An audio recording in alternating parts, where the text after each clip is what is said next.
Hello, everybody, and welcome to the top 5 new comics for June 8th and 9th of 2021.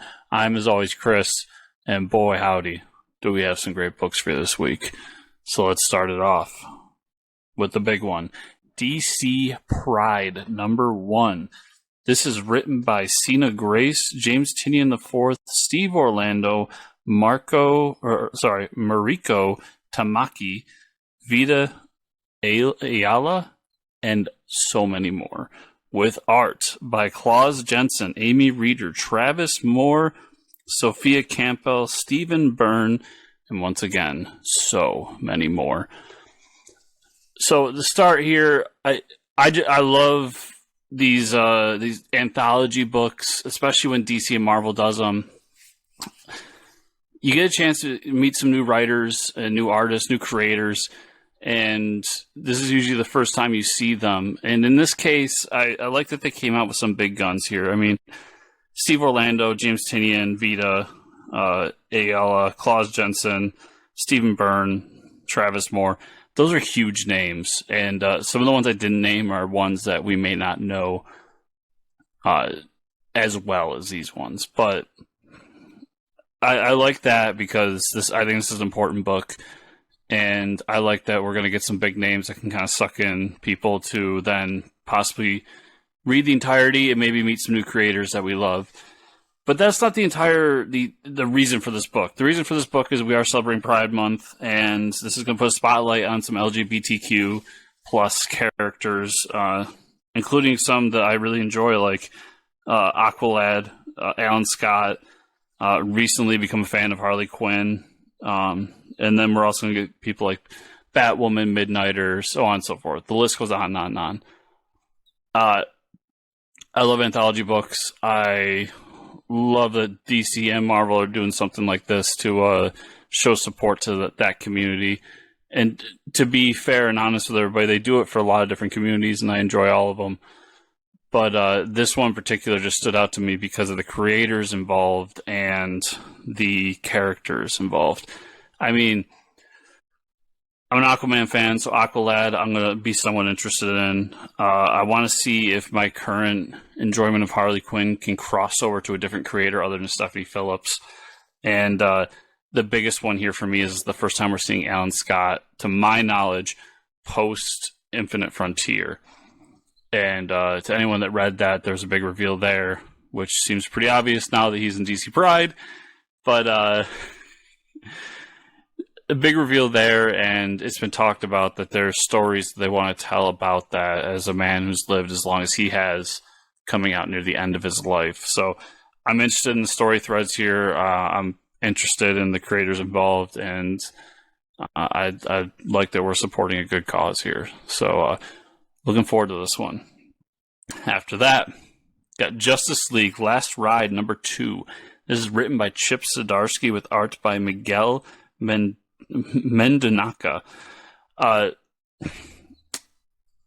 If you haven't read Justice League Last Ride number 1, go back and read it. I really enjoyed some of the threads that Chip put down there. The fight between Clark and Bruce, what's happened to the Owens in this future, what Wonder Woman's doing, we don't even know what's going on with the Flash. I'm pretty sure we're dealing with Wally here, but I don't think they actually said in that issue. There's a lot of things going on here. And to be fair, and you'll see with the next book, but Chip is one of my favorite creators out there right now. I think he's just been on a win streak left and right here. I can't name a book in recent history that he's written that I haven't thoroughly enjoyed. And this is just another one. It's an alternate or alternate future, possibly, alternate universe. And we don't have to be bogged down too much by continuity, but at the same time,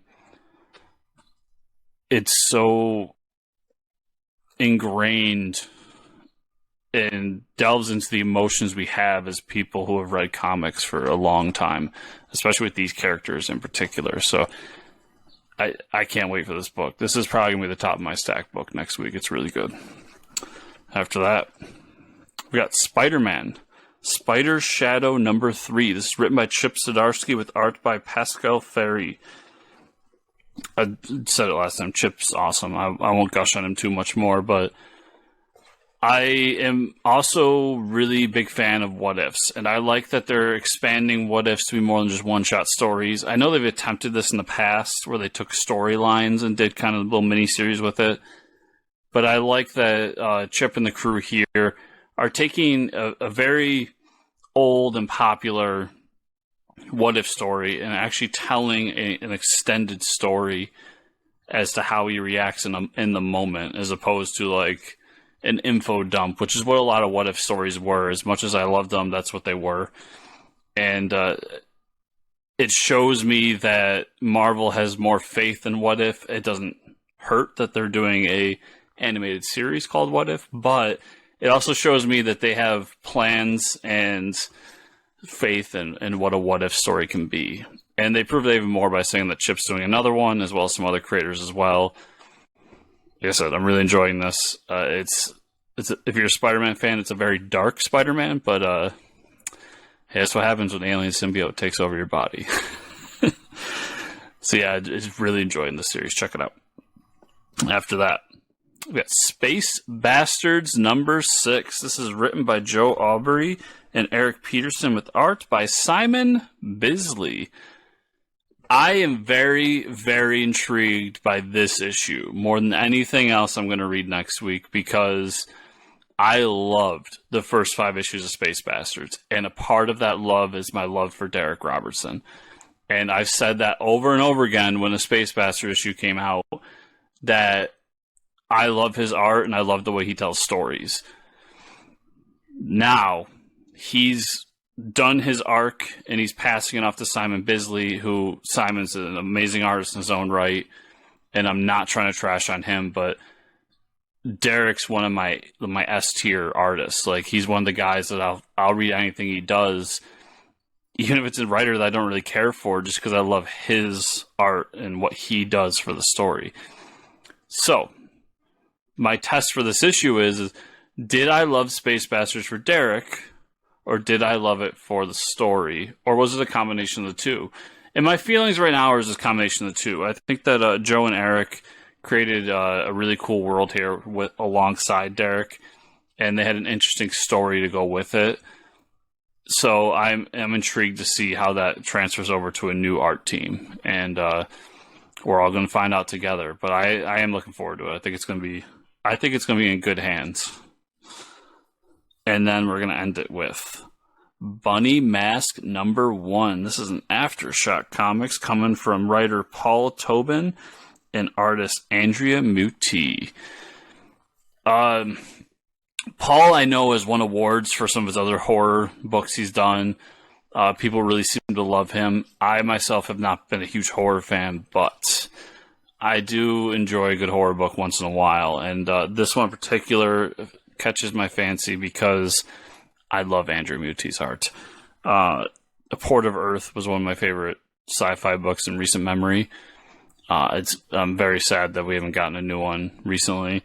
And his work on Rebels, I forget who wrote that book, but his art on that book too was just phenomenal. So I've become a fan of his very much so. So I'm going to try this book out to see how his art comes out in the story. But I mean, it's a cool idea that it's this mask it's basically a haunted bunny mask story. I mean, it's this mask that kind of has some sort of enchantment in it that when the wearer uses it, basically turns them into a psychopath serial killer of some sort. And I think it's a neat little story that they got here for a horror book. And yeah, Andrea's art just give me more all the time. So everybody, thanks so much for watching. Remember to comment down below, let us know what books you're looking forward to and what you're thinking of the videos. The thumb up is always appreciated, and if you want to keep getting videos from Fortress Comics, subscribe to the channel. This week on the Fortress Comic News podcast, we're having Philip Seavey from Tomb Raider fame. He did a good run on Tomb Raider. He has a new book coming out this fall, actually a reprint of a Kickstarter he did called The House. That sounds really interesting. I had a fun time talking to him, Nah, I think you guys will enjoy that one as well. So check that out. So as always, I thank you so much for watching, and we'll see y'all here next week.